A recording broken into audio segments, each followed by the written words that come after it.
You stole $50,000 from your dad? And he sent Bull after you? Yeah.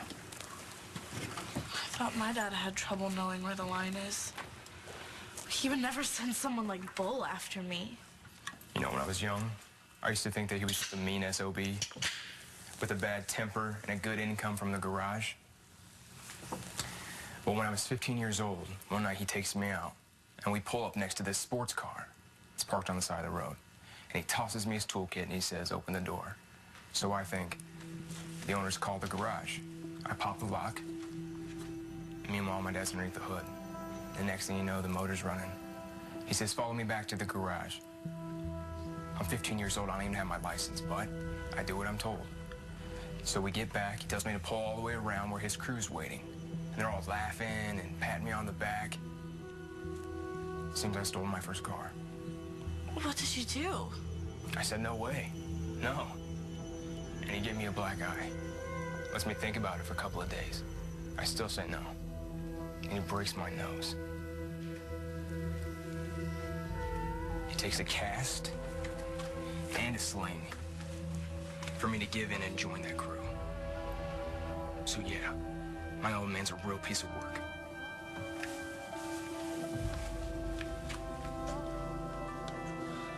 Abby said that Starr hasn't been home since graduation, but I mean, I'm sure she'll call to check up on Hope.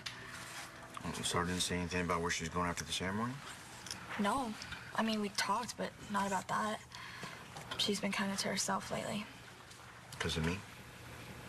And me. She's really disappointed in everything that happened with Ford and Marco.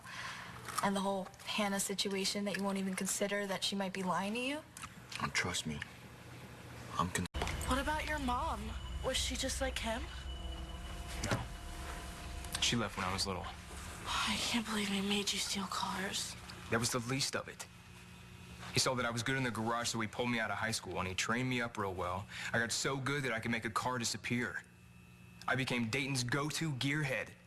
I mean, I can make a brand new car out of used parts. My dad thought it was a beautiful thing. So he was proud of you? Except for when he wasn't. Starr, if I didn't get out of there, I was gonna end up in prison or dead, or even worse. What's worse than being dead? Ending up like my dad.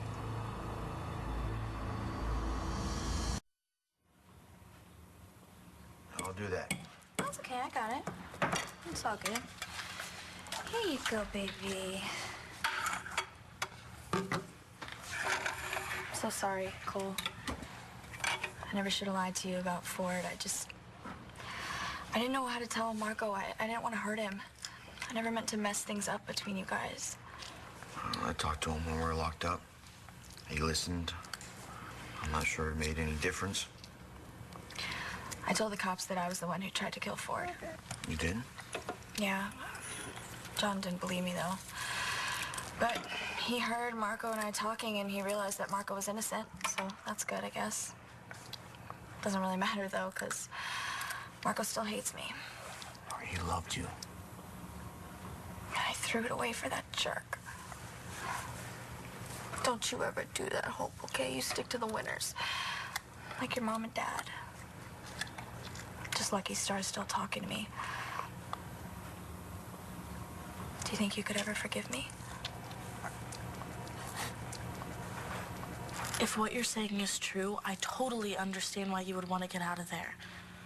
But why would you steal the money? I mean, you knew that he would come after you. I left him a note. I told him I'd pay him back as soon as I could. I mean, I had it all figured out. I was gonna hook up with my brother and start a garage of my own. Wait, your brother? Yeah, he's older. He, got a scholarship and got out. I mean, I never even finished high school. I was planning on getting my GED and taking a couple of night classes at OU. That's where my brother is a teacher's assistant. Well, it was until somebody put him in the hospital. Ford's your brother? You know Bobby. Yeah.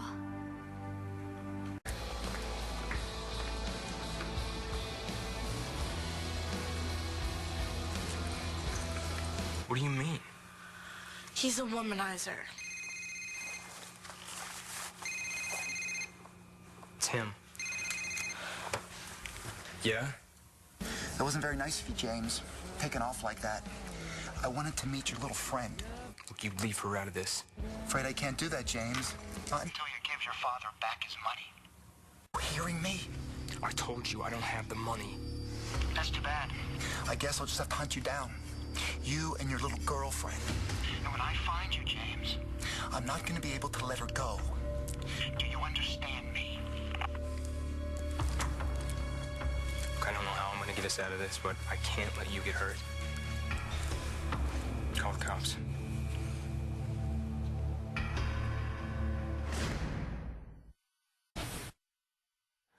I can't really think about any of that right now. You know, I have to find Starr and make things right with her. I'm gonna go to the apartment and see if she's there. Come on. Wait, before you call the cops, and before all hell breaks loose, I just really wanted to thank you. You know, I mean, for everything. I'm not going to call the cops. I'm going to call and check on my little girl, and I'm going to tell my family that I'm okay. And you're a good liar, so give me an excuse. Seeing that I'm not going to be home for a while, I need to tell them something. Looks like it or not, you and me were in this together. If I wasn't so grateful, and if I didn't just love you to pieces, I would tear up this check and I would forbid you from seeing it. I'm gonna go find Mommy and apologize to her. And tell her how much I love my girls. Come here, take her. Come here, baby. Yeah, we go for Mom. Do me a favor, Cole. When you find Starr, will you let me know? I'm kind of worried about her, too. I mean, I know it's probably just her stupid phone, but still. Okay, I'll call you. Okay. All right, come on, baby. Let's go get you cleaned up.